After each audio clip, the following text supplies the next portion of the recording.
Out of all of the card types in Flesh and Blood, none are quite as special as the defense reaction. These cards are only capable of defending and only after normal blocks are declared, but they do it better than every other card type. They are the only cards that can block attack reactions and also the only card type that can defend from the arsenal. Despite their limitations, defense reactions have been a powerful card type since the very start of the game, and so today I want to go through what I think are the top 10 defense reactions in Flesh and Blood, at least at the time of making this video.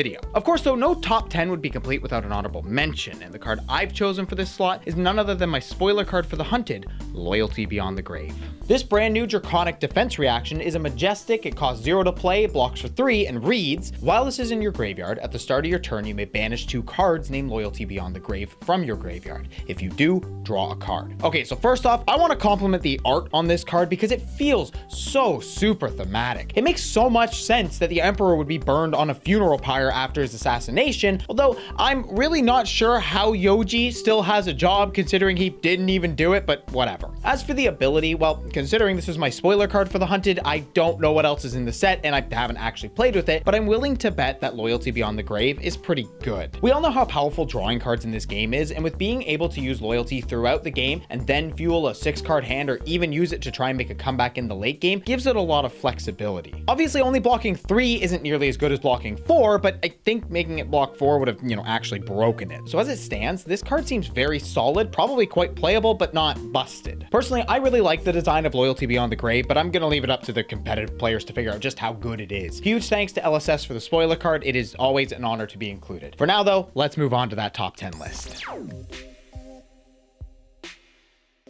Sigil of Suffering is a Runeblade defense reaction from Tales of Aria. The red blocks 3 and pings the opponent for a single arcane damage. If they take it, Sigil then pumps its own block, making it a 1-card 5. This card has already seen some play on and off throughout the years, but what put it on this list was the introduction of Aurora, or more specifically, Channel Lightning Valley. Channel lets you draw a card the first time you deal damage each turn, which means that if your opponent doesn't block the arcane ping, then the Sigil of Suffering replaces itself. This is obviously incredibly powerful on its own, but even forcing the opponent to pay for that arcane is also strong because if they didn't plan on it, that one resource could completely change the shape of their turn. Think of it like a Frostbite on steroids. They either don't pay the tax and you get a free card, which is just nutty, or they do pay the tax and hinder their own turn. Either way, Sigil of Suffering is an all-around solid card that's fine in most Runeblade decks and crazy in Aurora, and because of that, I'm putting it at number 10 on this list.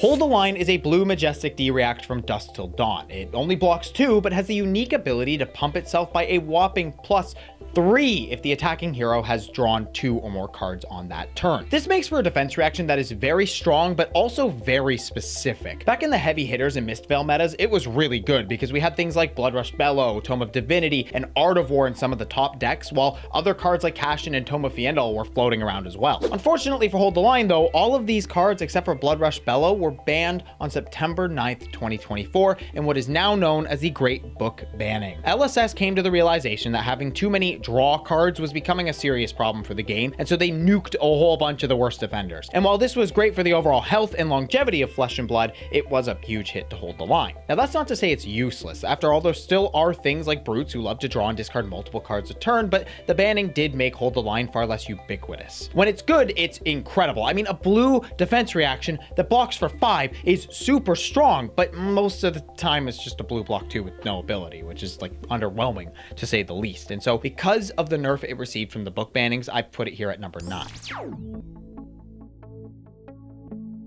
Similar to Hold the Line, that All You Got is a niche but powerful defense reaction. Coming from Uprising, it's a yellow, it costs 0, blocks 3, and has a unique ability where when the chain closes, if it was blocking an attack with 2 or less power, you draw a card. This essentially lets you block 2 damage for free since it replaces itself, while also being able to be used as a full 3 block if need be. And while that All You Got is still reasonably niche, it's less so than Hold the Line because it's far more common to see smaller attacks than it is for a hero to draw 2 cards in a turn. Whether it's stopping cards like Yellow Rune Rager Swarm, Blue Spectral Prowler, and Blue 0 to 60, or a weapon like Hot Streak, Zephyr Needle, or Tiger Tame and Kakara, there's a lot of times that this card ends up being quite useful for its ability. Of course, at the end of the day, this card is very meta reliant, and you're really only going to play it when there's a top deck or two that it's useful into. But again, it's still a 3-block D-react, so you can still use it to stop +3 attack reactions, which is quite nice. However, That All You Got is still a pretty niche card, and it's going to be one that over the years will spend periods of time in your deck and other times in your binder. So for that, it's on the list at number 8.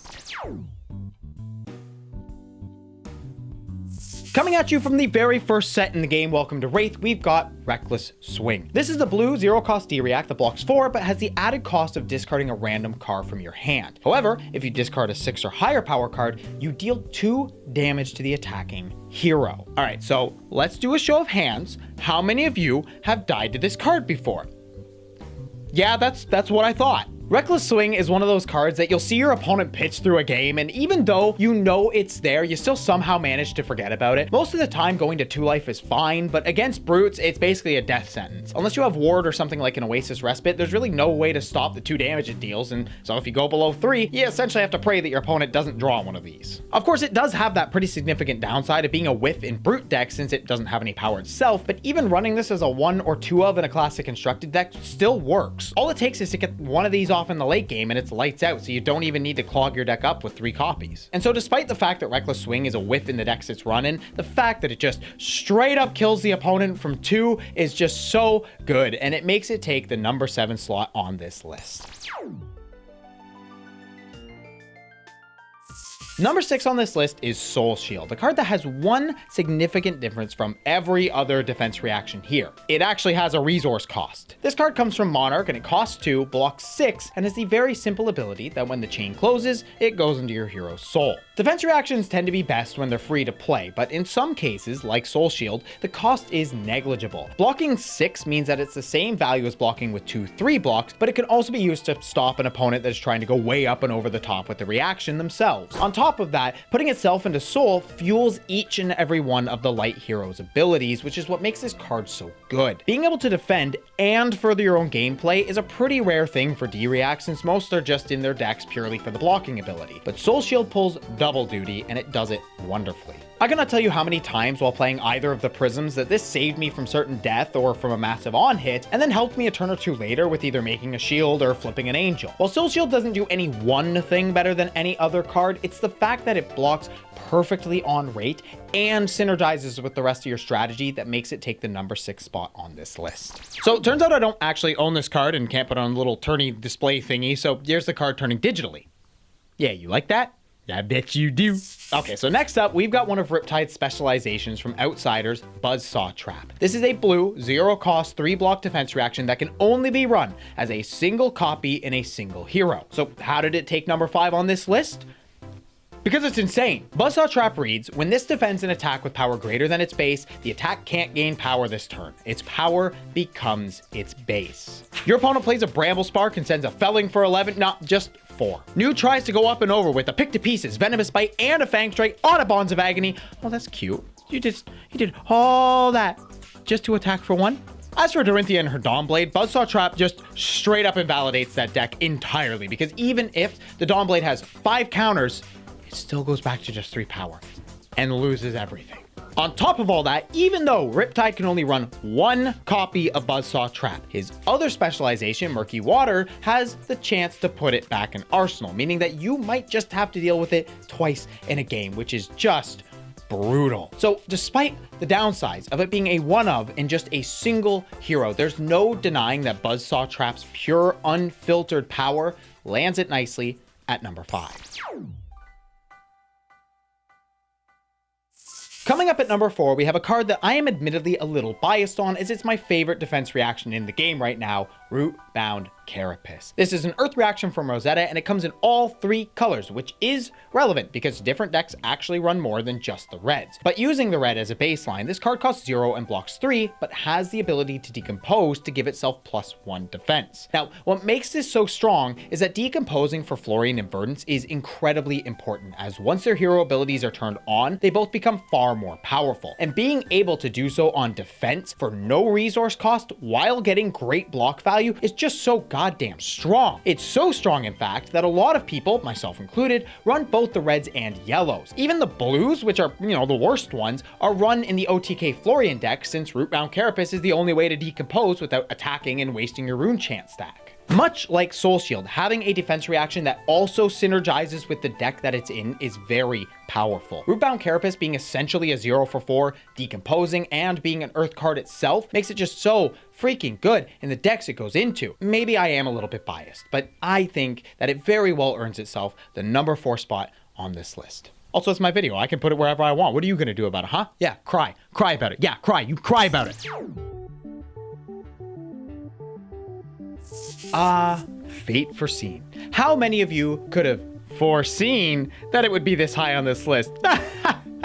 All of you. All of you knew that it would be high up on this list. And how could it not be? It's freaking FateforScen. It's one of the 2 generic staple defense reactions all the way back from Arcane Rising, and it's seen high competitive play since its release. As you might have guessed, being 0-for-4 is basically the rate of some of the best D-reacts, and FateforScen not only does that as a generic, but also comes with the upside of opting 1 when you use it. Not only is this strong in a hero like Azalea who cares about the top of her deck, it's also just straight up good in any deck. Being able to see your next card and decide whether you want it there or not is super helpful in any game, and it gives you that little bit of agency to get rid of a card you really don't want to see at the moment. So not only does this thing block breakpoints from cards like Snatch or stop attack reactions like Venomous Bite, it also helps you with setting up your next turn. And not only for getting rid of cards you don't want, sometimes blocking with a FateforScen will change the course of your entire turn that you're going to take, because maybe the card on top is one that synergizes with another card you have in your hand, and so knowing that you can put them together on the next turn, you'll instead arsenal a card instead of sending it now. No matter how important opting is to a hero, FateforScen is a very strong defense reaction, and I doubt that it will stop seeing play anytime soon. The fact that it's a generic and blocks 4 is powerful on its own, but being able to opt 1 is just icing on the cake, and it puts this card nicely at number 3.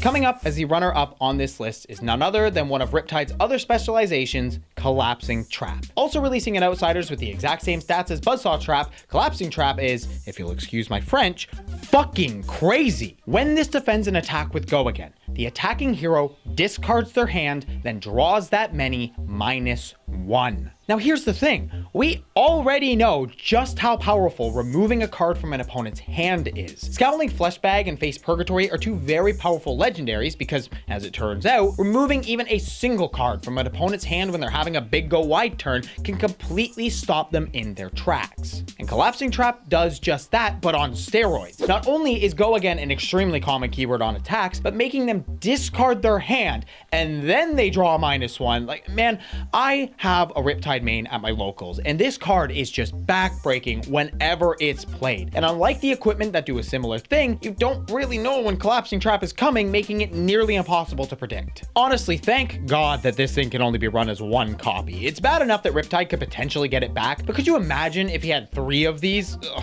Anyways, despite the limitations of being a one of in just 1 deck, you cannot deny just how downright powerful this card is. It can stop an entire massive turn right in its tracks, which is not something most cards are capable of doing. So while it's not a card you're going to see unless you're facing Riptide, I've got to give it the number 2 spot on this list for pure power alone. Which means...